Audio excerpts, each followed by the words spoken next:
आज मैं जिस मुकाम पे हूँ तो मैं उसका सारा क्रेडिट अपने बाबा को देती हूँ, क्योंकि जब किसी भी दूसरे बंदे ने हमें पॉइंट किया कि लड़कियों को क्यों पढ़ा रहे हैं और लड़कियों को पढ़ाना नहीं चाहिए, मेरे बाबा हम लोग के सामने आके खड़े हो जाते थे और मेरे बाबा ने हमेशा उनसे इस बात पे झगड़ा किया है और आगे मतलब उनसे बात की कि लड़कियों को क्यों नहीं पढ़ाना चाहिए, मैं तो पढ़ाऊँगा अपनी बेटियों को।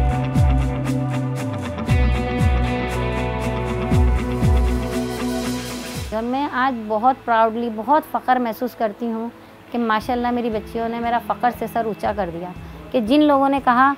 कि ये मुल्ला की तो इतनी लड़कियां हैं, ये क्या करेगा, ये कैसे करेगा, तो आज मैं उनसे सवाल करना चाहती हूँ कि मुझे जवाब दें।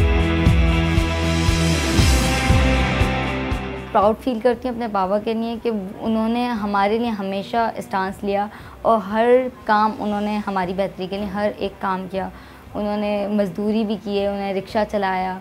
उन्होंने हर तरह का काम ट्राई किया कि हम लोग अच्छे से अच्छा खाएं, हमारी एजुकेशन अच्छे से अच्छी हो।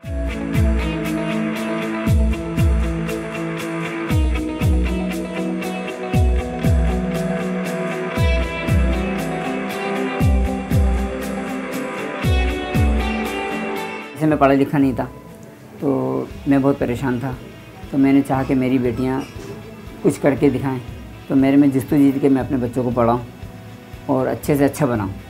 मैं चाहता हूँ कि मेरे बच्चियों का नाम, मेरे मुल्क का नाम और अपना नाम रोशन करें पूरी दुनिया में। मैनेज ये है कि हमने बड़ी मुश्किल रिक्शा चलाने में 500-600-700 से ज़्यादा नहीं बच पाते, और उसमें सबसे पहले हमारी तरजीह ये होती है कि इनके पैसे आने जाने के, पिक एंड ड्रॉप के पैसे निकल जाएं, बस के किराए के निकल जाएं, उसके बाद करेंगे जो भी करेंगे, क्योंकि हमारी पढ़ाई पहले तरजीह है, पढ़ाई है कि पहले पढ़ाना है।